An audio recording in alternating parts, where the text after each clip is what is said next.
Bismillahirrahmanirrahim. Assalamualaikum warahmatullahi wabarakatuh.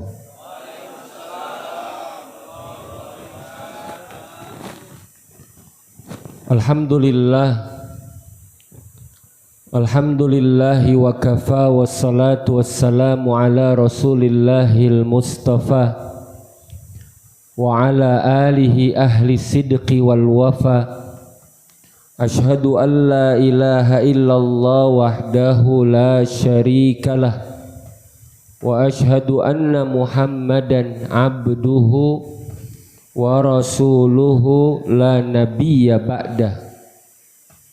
Allahumma salli wa sallim wa barik ala sayyidina Muhammadin wa ala alihi wa sahbihi ajma'in. Amma ba'd.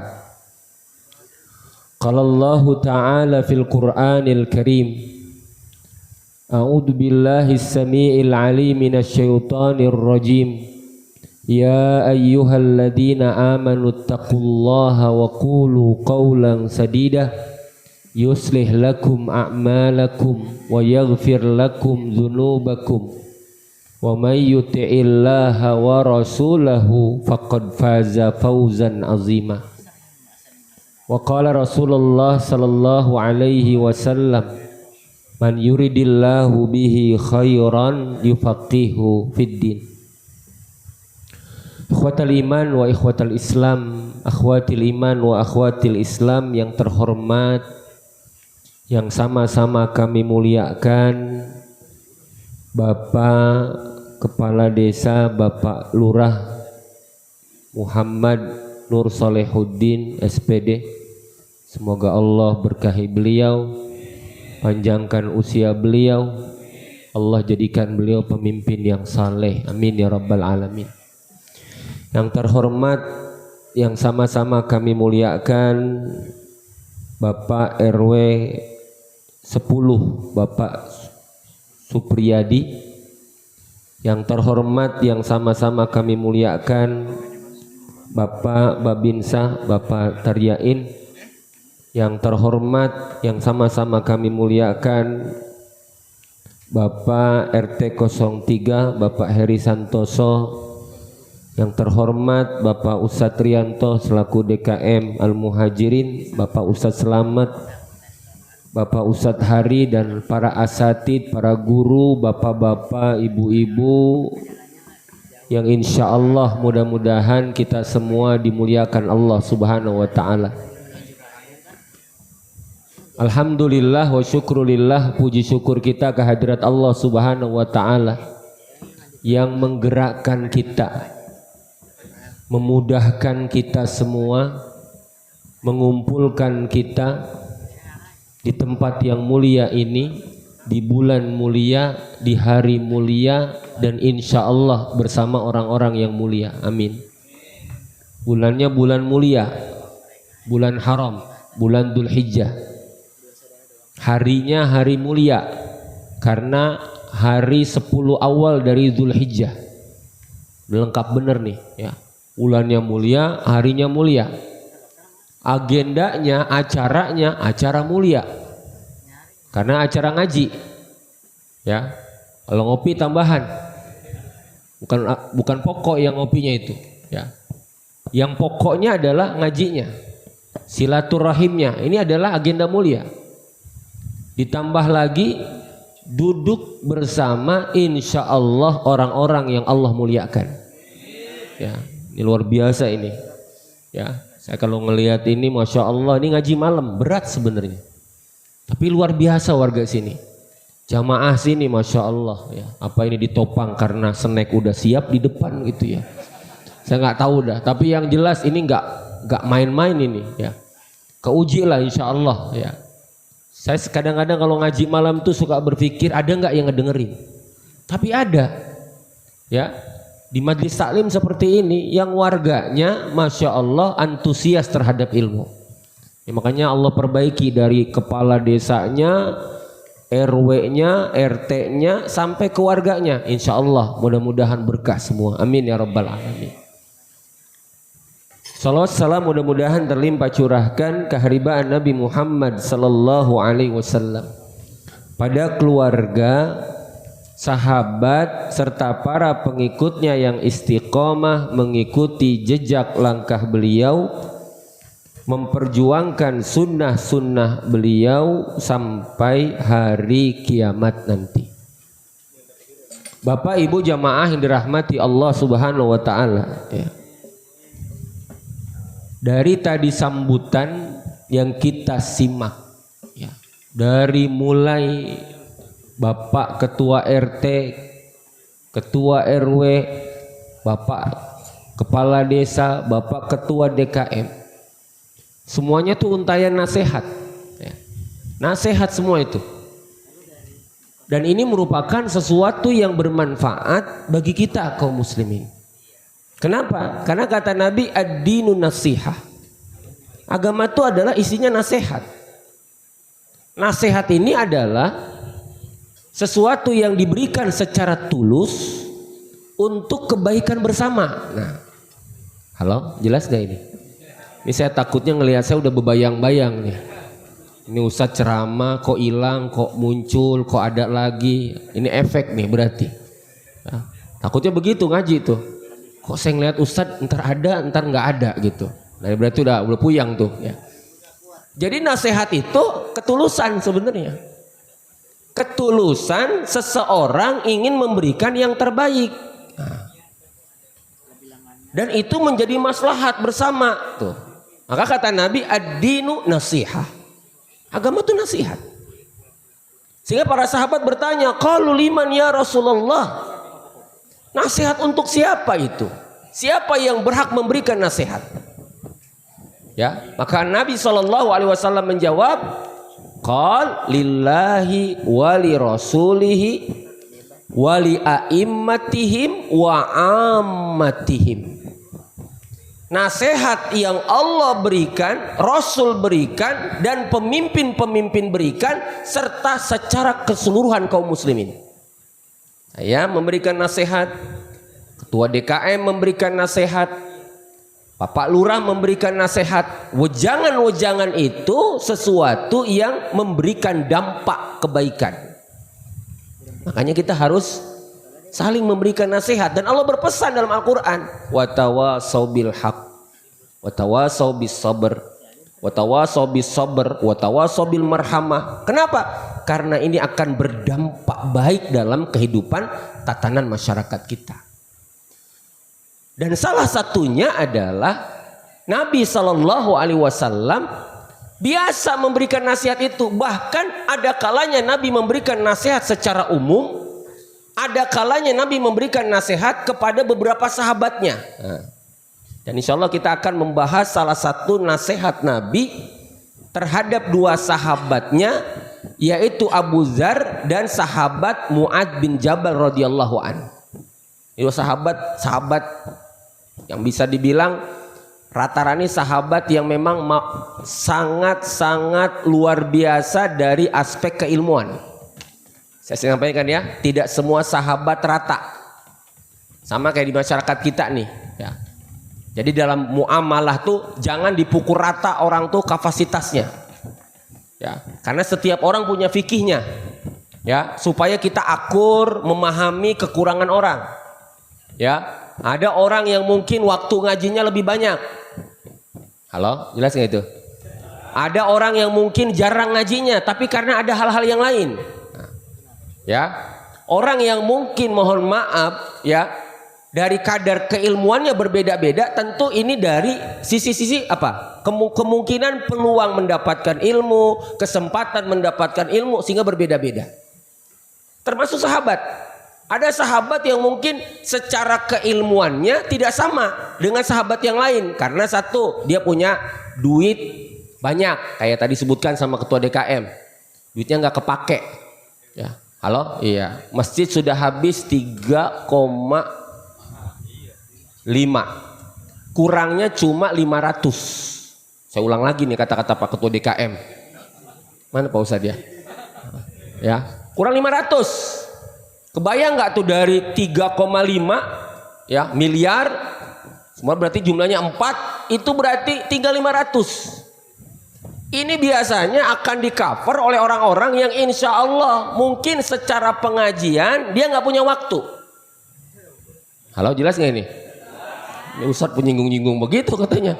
Karena Abdurrahman termasuk sahabat yang jarang hadir, tapi duitnya kenceng. Nah, jadi jangan kita remehin tuh orang yang mungkin jarang hadir. Kemungkinan insya Allah yang 500 juta itu ada di sebagian saudara kita yang mungkin tidak sempat hadir. Gitu. Ini kenapa amin begitu? Berarti gak ada di sini lagi ya. Ya. Balik nih, sahabat ini sahabat luar biasa. Namanya sahabat Mu'ad bin Jabal dan sahabat Abu Dzar. Dua sahabat ini diberikan nasihat oleh Nabi. Dan sifat nasihat itu jawami'ul kalim, kalau bisa simple. Nasihat itu singkat, padat, tidak ngejelimet. Ya, biar pendengarnya tidak jenuh. Halo, jelas ya ini? Waktu ngaji lama banget. Ya, udah mengleng-mengleng orang diceramain. Ya, sampai jam 2 malam, kelenger. Besok izin, saya nggak ikut lagi pengajian RW. Kenapa? Kelamaan ngajinya. Kita nggak lama-lama insya Allah. Ya, karena saya paham ini. Ya, ada ilmunya, ilmu memahami ini berarti. Ya, Pak Lurah juga paham lah ya. Ya. Jadi kalau kita lihat nasihat itu nggak panjang, tapi ini menyentuh ranah seluruh seluk-beluk kehidupan kita. Dan inilah di antara ya keistimewaan Nabi kita adalah jawami'ul kalim. Bahasanya singkat, padat, bermakna, sehingga memberikan nasihat itu hanya beberapa poin. Ya. Maka kata Nabi SAW, qal ittaqillah haitsuma kunta. Op dulu sampai di sini. Nasihat yang pertama adalah bertakwalah kepada Allah di mana saja berada. Ini pesan yang luar biasa Pak di zaman ini.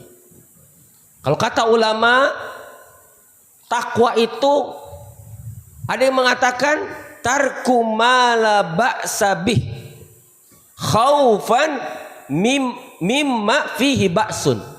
Itu bahasa ulama. Takwa itu adalah meninggalkan apa-apa yang sebenarnya tidak apa-apa karena khawatir akan terjadi apa-apa. Nah, jelas nggak itu? Apa sih Ustadz? Apa-apa baik dari tadi ya.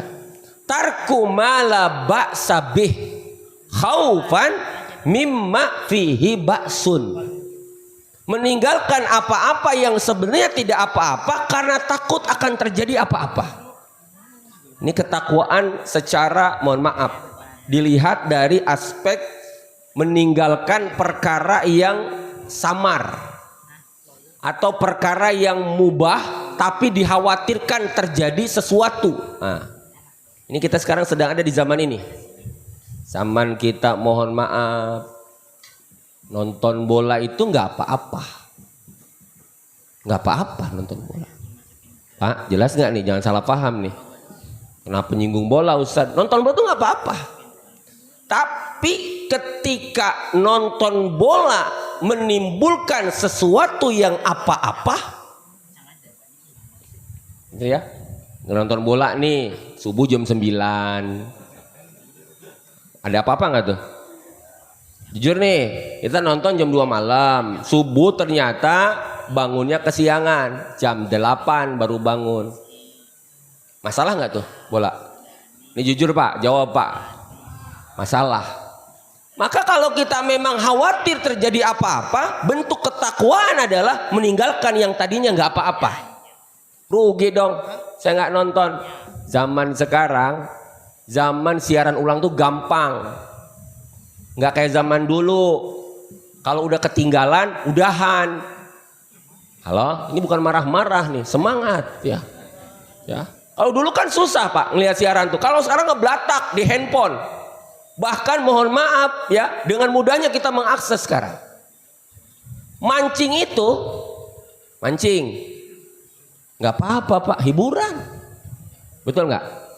Tapi kalau sabab mancing dia lalai sholat, nggak inget pulang, lalai ngedidik anak, maka memancing itu berarti menimbulkan apa-apa.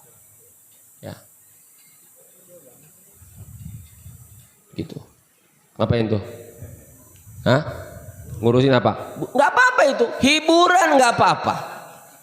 Jadi bicara takwa itu apa-apa, meninggalkan apa-apa yang tidak apa karena khawatir akan terjadi apa-apa. Bahkan bahasanya Ubay bin Ka'ab.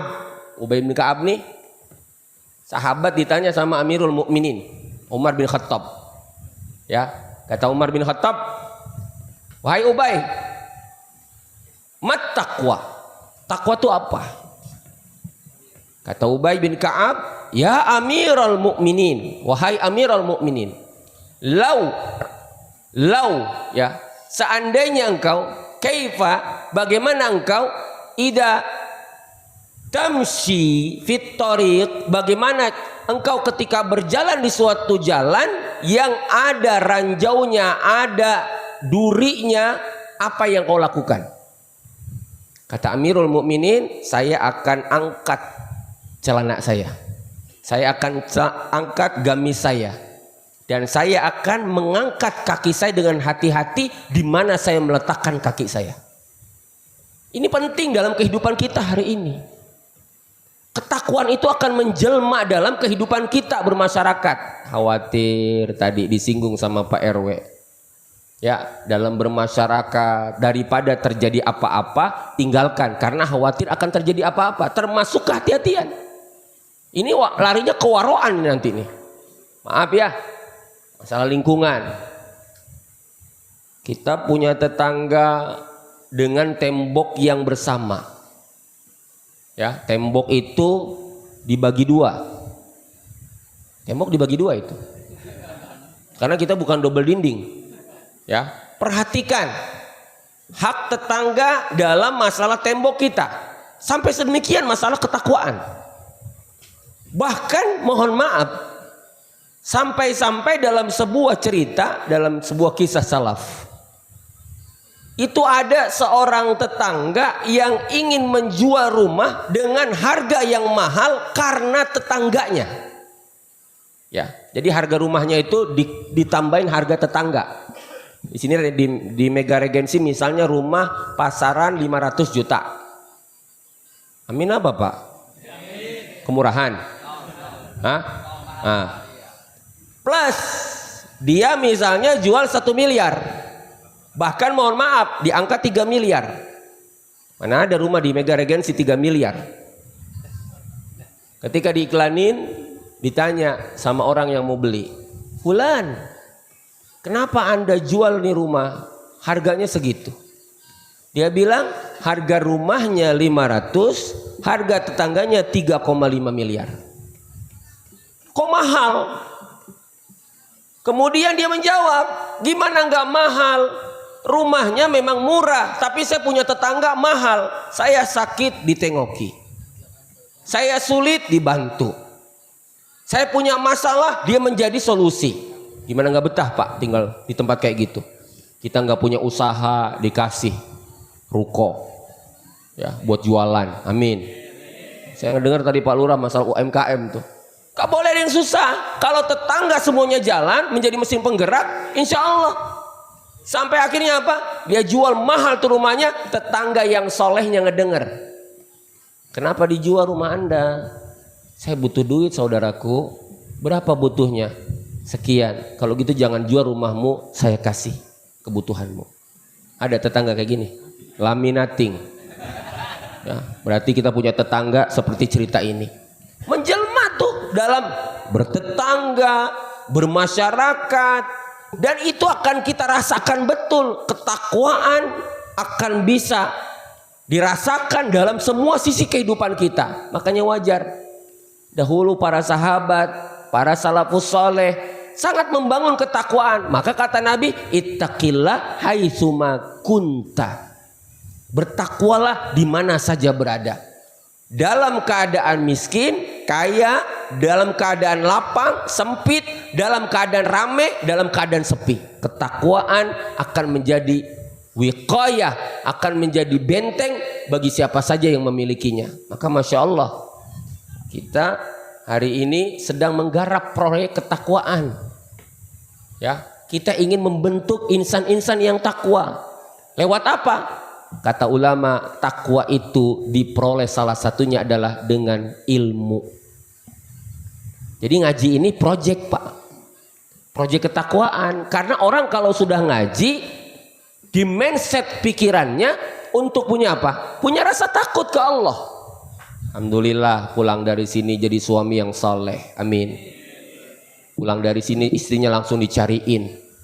Ya, halo? Iya. Yang dari sini ibu-ibu jadi istri yang salehah. Itu dari mana?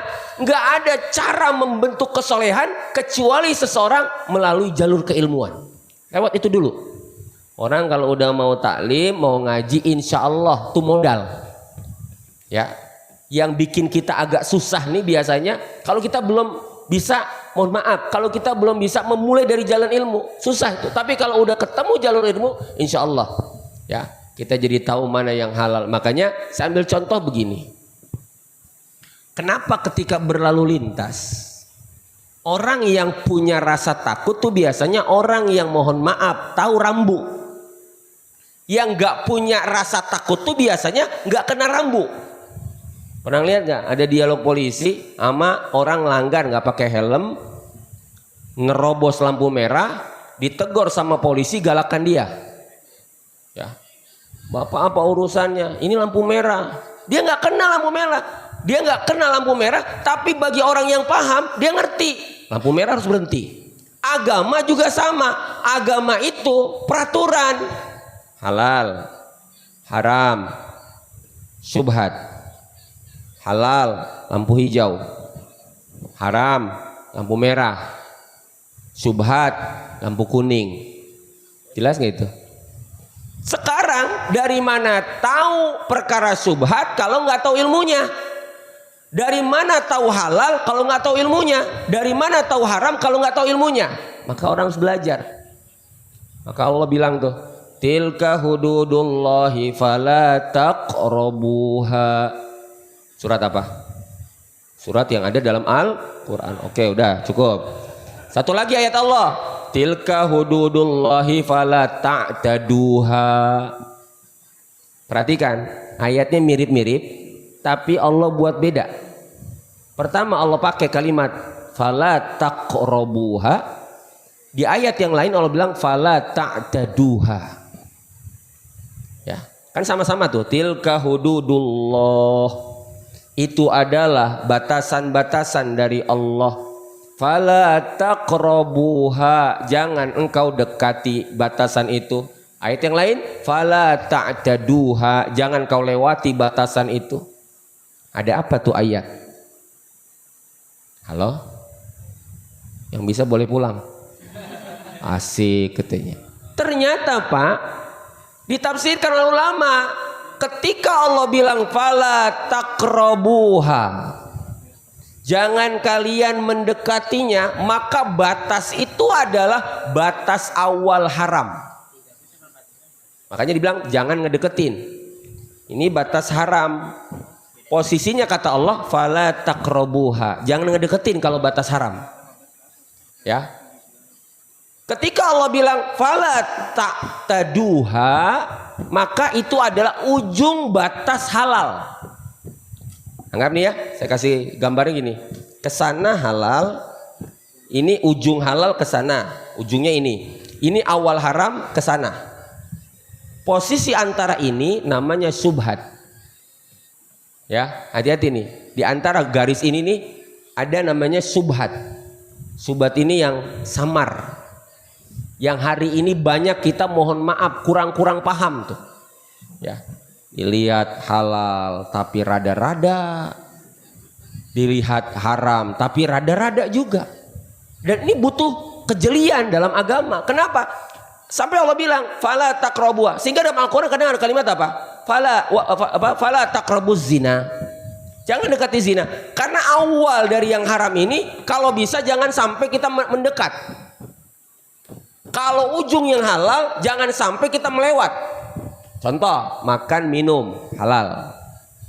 Ujungnya kalau lewat namanya israf, berlebih-lebihan. Awalnya boleh.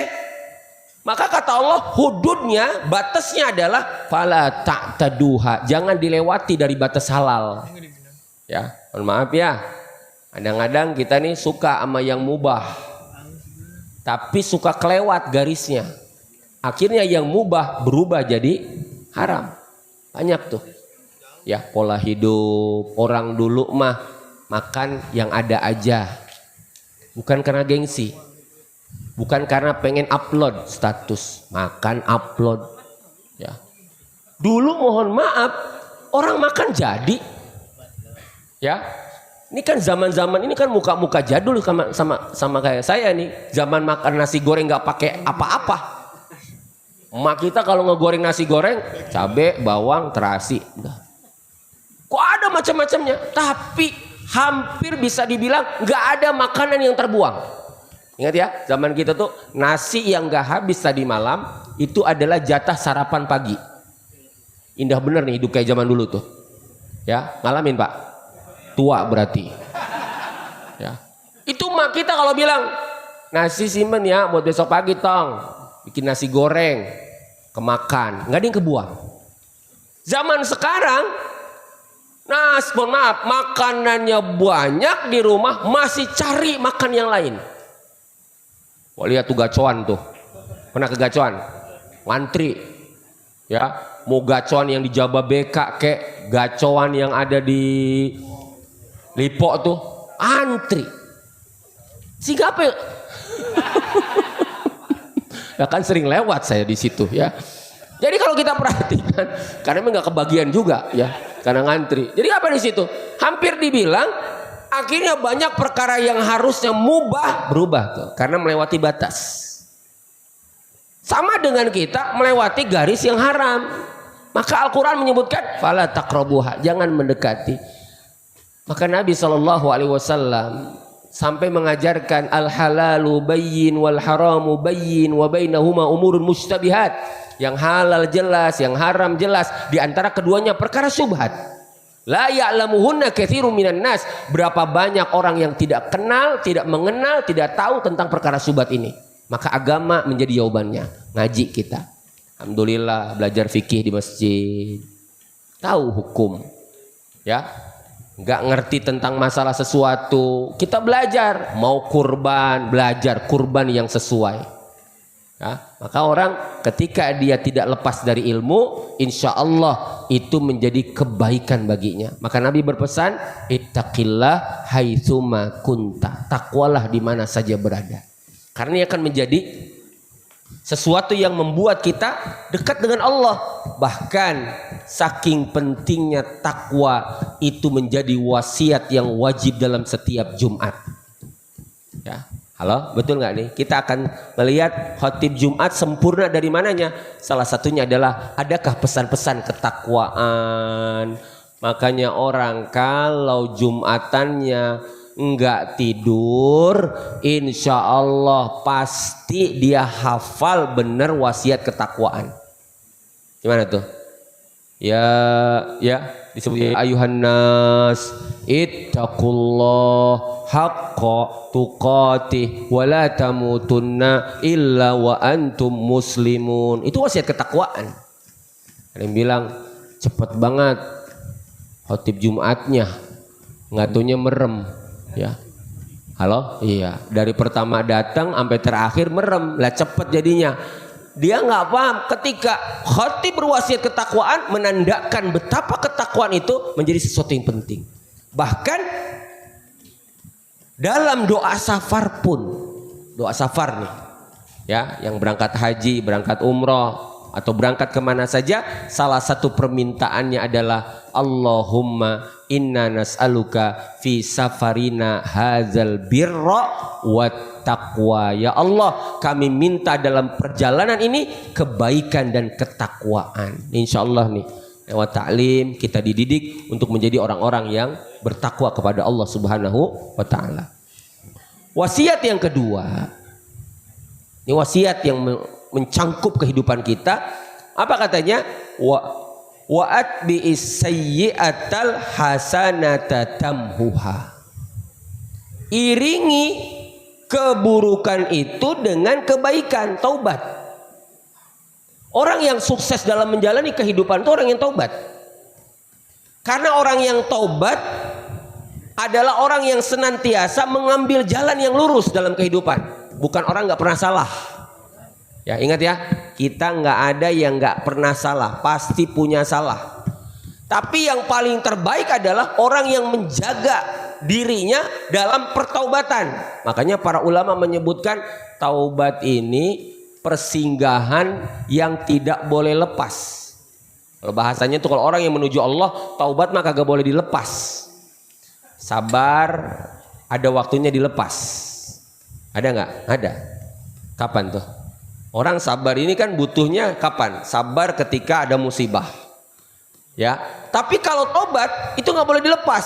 Taubat itu dari awal dalam perjalanan sampai kita meninggal nggak boleh lepas. Makanya kita suka minta tuh. Apa salah satu permintaannya? Taubatan nasuha. Dalam doa selamat itu, ya mana? Doa apa selamat nih? Pak Ustadz ya? Doa apa Ustadz nih? Apa di situ? Taubatan qoblal maut. Taubat sebelum mati ya Allah. Taubat sebelum mati, taubat ketika masih hidup, taubat ketika kita kapanpun nggak boleh lepas dari taubat. Sambil contoh, ini ada air. Air ini putih. Kalau dia dimasukkan tinta hitam, berubah nggak nih? Ditetesin nih, tes. Hitamnya belum terlalu. Tambahin lagi, tes. Agak pekat. Tambahin lagi, tintanya lebih pekat. Ditambah banyak, makin pekat. Makin banyak, makin pekat. Pertanyaannya, bagaimana mengembalikan air ini supaya bening lagi? Tambahin air. Itu logika yang paling gampang. Taubat itu berarti mengembalikan posisi air yang sudah hitam dengan cara bagaimana tuh air itu menjadi putih? Dituangin lagi air putihnya sehingga yang hitamnya itu keluar. Itu gambaran, Pak. Orang yang bertaubat dari dosa-dosanya itu berarti orang yang membersihkan hatinya sebening air yang bening ini. Dan kita tahu hidup yang paling enak itu kalau hidup tuh hati bersih. Udah nggak ada lagi dah. Ini bukan urusan punya duit. Bahagia itu bukan urusan punya duit. Ternyata yang punya duit pun terkadang dia tidak menemukan kebahagiaan. Apalagi kagak punya duit. Ya, halo, jelas ya. Banyak duit nih nggak pernah bahagia. Itu yang punya duit banyak nggak jaminan. Kalau kualitas jiwanya tidak sebening air ini. Kenapa? Perhatiin. Kalau hati bening, insya Allah dikitnya diterima, banyaknya apalagi. Amin apa Pak? Coba dia lihat dah. Mana yang bikin orang itu bisa menerima? Qanaah. Qanaah ada di mana? Ada di hati yang bersih. Masya Allah. Saya lihat Bapak bahagia sekali sambil ngedengerin ceramah sambil makan. Itu saya lihat. Ya, kayaknya orang tuh nikmatin banget gitu loh. Matanya memandang Ustadz, mulutnya sambil. Apa itu bukan kebahagiaan? Saya pernah sampaikan, itu kadang dicari Pak. Dari sini mulainya. Lapangin jiwa dulu, bersihkan jiwa dulu, dan itu adalah konsep yang disampaikan Nabi. Wah, ya konsep ini disampaikan Nabi, apa katanya? Wa'at bi'is sayyi'atal hasanata tamhuha. Iringi keburukan kita dengan kebaikan. Kita belum jadi orang baik, tapi kita bisa belajar menjadi orang yang baik. Lewat mana? Lewat istiqomah di atas jalan kebaikan. Alhamdulillah, ini rezeki semua. Saya suka ceritakan Pak pengajian ini. Kalau saya lagi ngisi di tempat lain. Saya kemarin diundang di sebuah klaster. Pengajian kayak gini, pengajian warga. Saya sudah siap pakai jas, pulang taklim dari tempat lain. Masuk saya ke klaster. Saya tengok. Ini mana yang ngaji nih? Ya, ternyata ada tempat di Pasos gitu, ada satu tempat. Di situ ada sekitar 7 orang. Ya, 7 orang Pak, pengajian warga. Ya. Kebayang nggak nih? 7 orang yang ngaji. Alhamdulillah masih bagus ngaji. Tapi kalau di sini saya perhatikan, Masya Allah, dari satu gang ke gang yang lain, alhamdulillah nih. Ini bukan pengajian, ini mah tabligh akbar. Ya. Kalau pengajian mah nggak segini. Ya. Makanya Masya Allah ini luar biasa penggeraknya. Tadi diceritain sama DKM itu sampai subuh kelilingnya saja itu sampai 400, bisa mencapai 400 orang. Ini luar biasa. Luar biasa ini Masya Allah. Mudah-mudahan berkah ini ya. Jadi itu adalah konsepnya. Dan konsep yang ketiga wasiat Nabi adalah wa khaliqin nas bi khuluqin hasan. Akhlak. Muamalah. Maka dalam Islam patokan standar kebaikan orang cukup dilihat dari mana? Muamalah. Sampai Nabi sampai sahabat Umar bin Khattab radhiyallahu an sampai sahabat mengatakan la tanzuru ila salati ahadikum. Jangan cuma ngelihat salatnya doang. Wala siyamihi. Jangan cuma ngelihat puasanya doang. Tapi bagaimana lihat pergaulannya terhadap orang lain. Ini cara mudahnya hari ini kita bicara tentang muamalah. Ya. Karena ada kita bicara kesolehan pribadi tapi tidak bisa membangun kesolehan secara sosial. Ya. Sedangkan agama ini tidak hanya bicara tentang kesolehan secara personal, bukan. Coba lihat kurban. Ya, kurban ini apa kesolehan personal? Enggak. Kesolehan yang menghadirkan kemaslahatan. Apa? Dalam kurban ada jiwa-jiwa sosial yang dibangun, kepekaan. Ya, sampai Nabi SAW ini memberikan sebuah ketegasan. Berkurbanlah. Siapa yang punya kemampuan? Karena ini kesolehan yang bersifat sosial, bisa dirasakan. Salat hubungannya dengan Allah. Nggak lengkap kalau salat ini nggak diimbangi dengan kesolehan yang bersifat sosial. Mana? Allah gandeng, inna a'tainakal kautsar fasholli li rabbika wanhar. Maka dirikanlah salat dan berkurbanlah. Jadi yang bagus, yang ideal kalau pas Idul Adha, amal yang paling utama gelar sajadah salat Id dan habis itu memotong hewan kurban. Makanya sunnahnya yang motong tuh yang kurban. Ya, kalau bisa. Ya, kalau kagak bisa belajar dulu. Jangan maksain, putus kagak itu. Ya. Nyiksa hewan. Kalau memang nggak bisa, serahkan, diwakilkan kepada DKM. Tapi kalau bisa, sunnahnya potong sendiri. Ustaz, saya ini tipe orang yang kalau melihat darah, saya langsung pingsan. Jangan. Ya, serahkan. Kenapa? Karena kata Nabi, sholat sama kurban digandeng. Kenapa?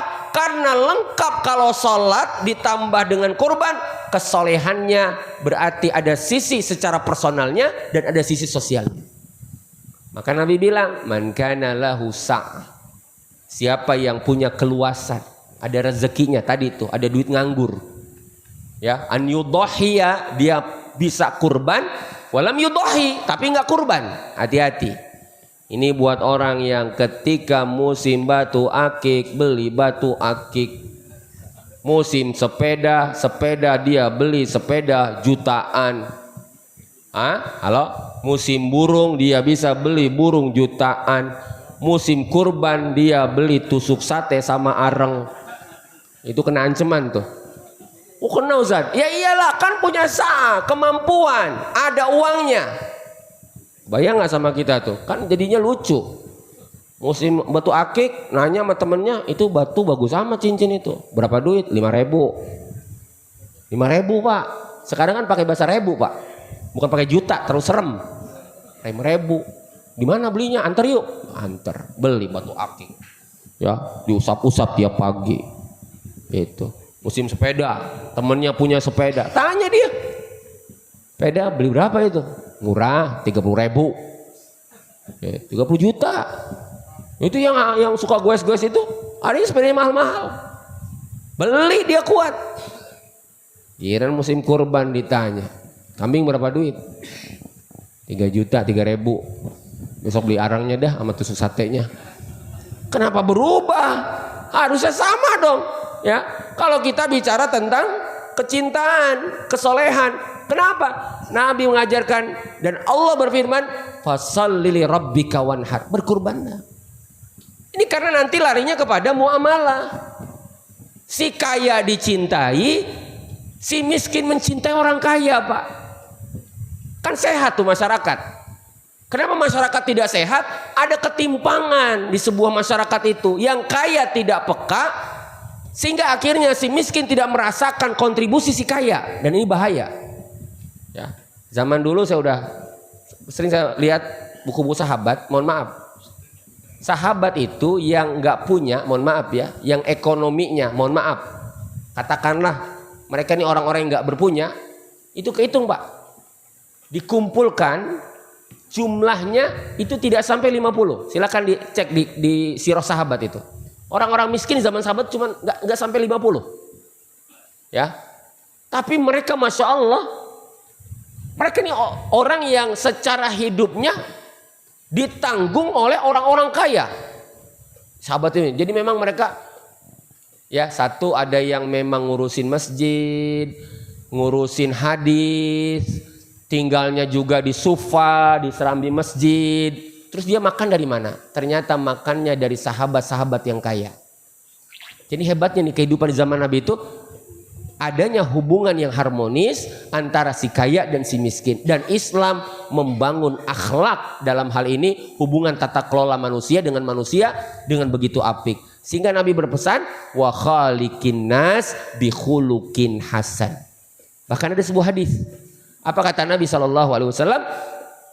Innakum latablugh darajatas saim wal qaim bi husnil khuluq. Sesungguhnya kalian bisa mencapai derajat kemuliaan melebihi derajat orang yang ahli sholat malam.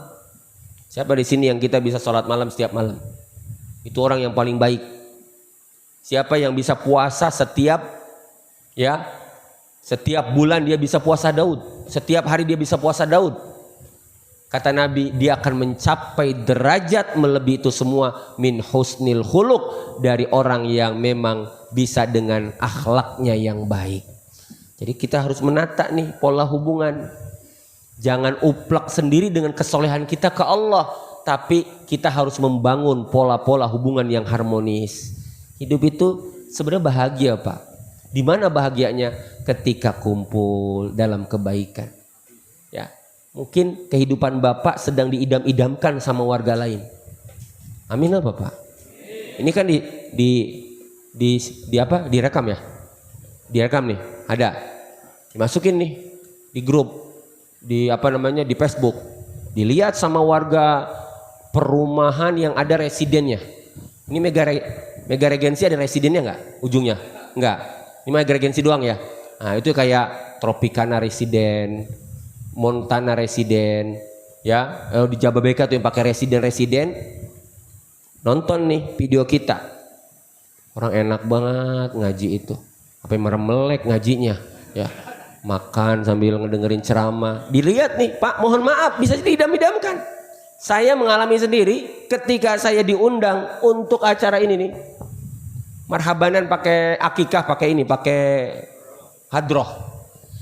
Gini sama yang punya rumah, Ustadz, mohon maaf, nanti kalau ke rumah saya tolong bawa orang sebanyak-banyaknya. Kalau saya kesini kagak bawa orang Pak. Tadi ditanya sama siapa Ustadz, sendirian. Saya enggak, dipesan harus bawa orang. Kenapa Pak?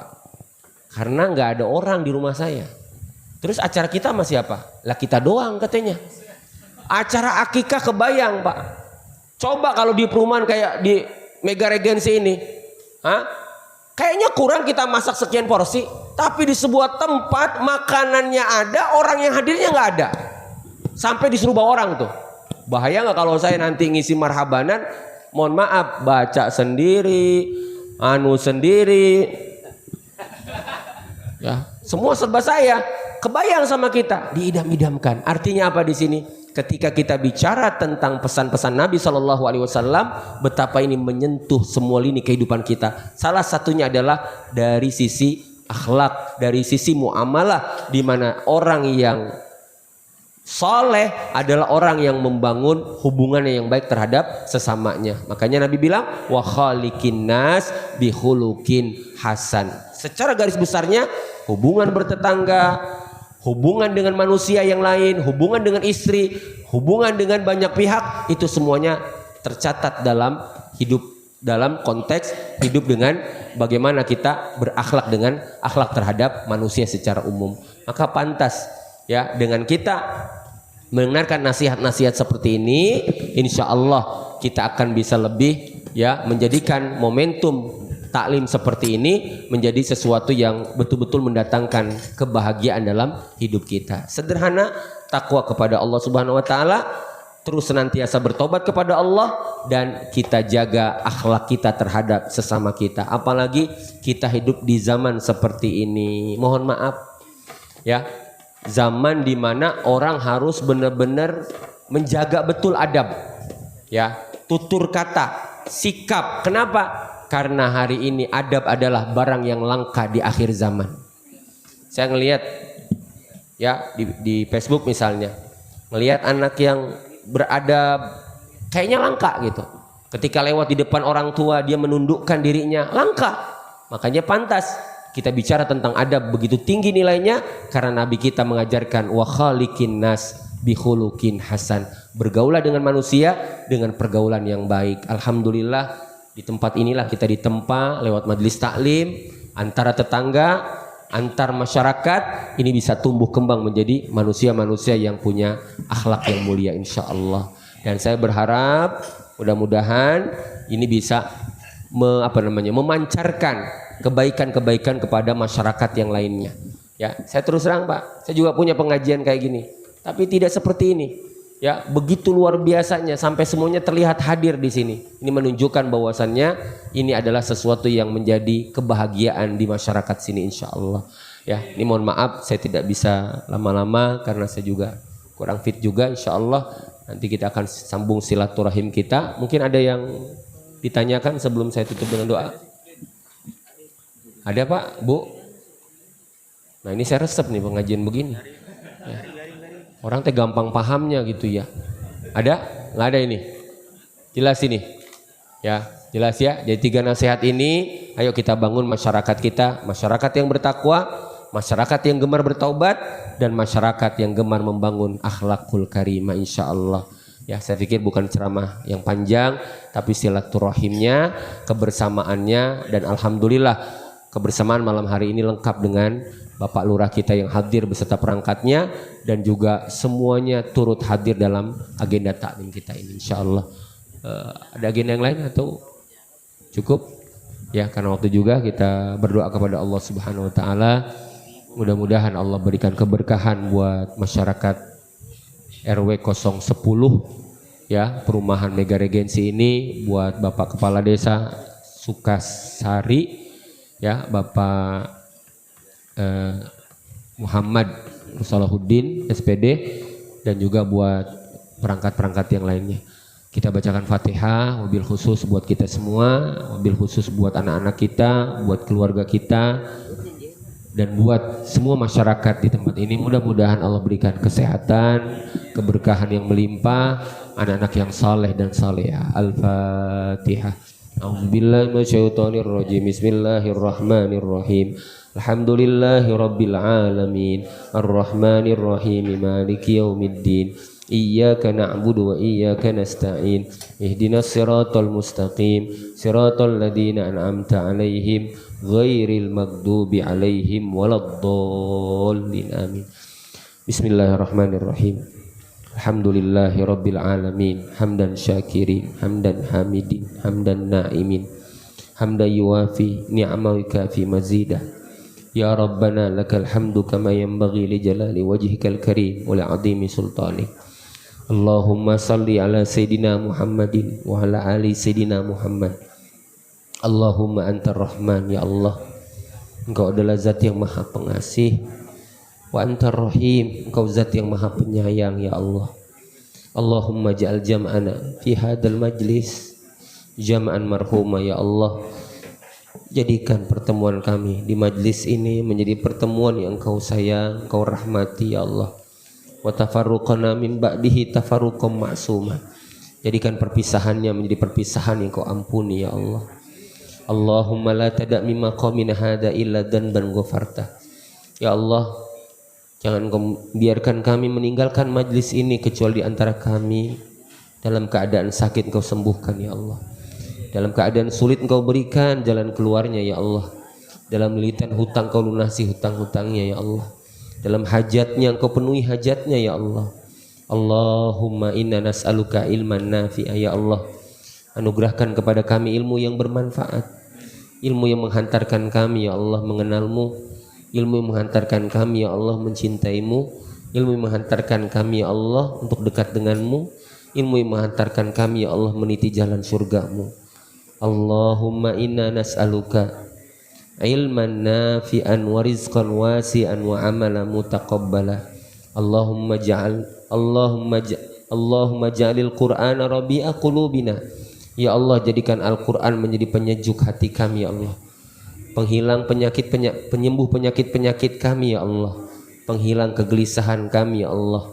Jadikan Al-Qur'an sebagai hidayah bagi kami ya Allah. Jadikan Al-Quran sebagai syafaat bagi kami ya Allah. Allahumma aslih syababal muslimin. Ya Allah, salehkan pemuda-pemudi kami ya Allah. Salehkan anak-anak kami ya Allah. Salehkan kami ya Allah. Salehkan keluarga kami ya Allah. Salehkan pemimpin-pemimpin kami ya Allah. Allahumma inna nas'aluka ilman nafi'ah ya Allah. Berikan kami ilmu yang bermanfaat, ilmu yang senantiasa menjadikan kami takut kepadamu ya Allah. Allahumma aftah lana futuhal arifin. Allahumma aftah lana hikmataka wansyur alaina min khazaini rahmatika ya arhamar rahimin. Allahumma ja'al hajjahum hajjam mabrura. Ya Allah, jadikan saudara-saudara kami yang sedang berhaji haji yang mabrur ya Allah. Wa sa'yahum sa'yan mashkura wa zanbahum zanban maghfura wa tijaratahum tijaratan lan tabur. Allahumma barik fi auladina ya Allah, berkahi anak-anak kami, berkahi hidup kami ya Allah, berkahi kehidupan kami, berkahi ya Allah keluarga kami ya Allah, berkahi masyarakat kami ya Allah, berkahi desa kami ya Allah. Allahumma inna nas'aluka khairal mas'alah wa khairal du'a wa khairal hayat wa khairal mamat. Ya Allah, kami minta kepada Engkau sebaik-baiknya permintaan, sebaik-baiknya doa, sebaik-baiknya permohonan, sebaik-baiknya ya Allah kebaikan. Rabbana taqabbal minna innaka antas samiul alim wa tub alaina innaka antat tawwabur rahim. Allahumma arhamna bil iman warhamna bil islam warhamna bil quran warhamna bil ikhwan wal ukhuwah. Allahumma rabbi auzi'ni an ashkura ni'mataka allati an'amta alayya wa ala walidayya wa an a'mala salihan tardah. Rabbana atina fid dunya hasanah wa fil akhirati hasanah wa qina azabannar wa qina azabannar. Ya Allah, kami minta kepada Engkau kebahagiaan di dunia, kebahagiaan di akhirat, dan selamatkan ya Allah kami dari siksa api neraka-Mu ya Allah. Wa sallallahu wasallam tasliman katsira. Subhanaka rabbika rabbil izzati amma yasifun. Salamun alal mursalin walhamdulillahi rabbil alamin. Demikian, mohon maaf kalau ada kekurangan. Mudah-mudahan Allah berikan keberkahan bagi kita semua. Dan saya tutup billahi taufiq wal hidayah. Wassalamualaikum warahmatullahi wabarakatuh. Waalaikumsalam warahmatullahi wabarakatuh.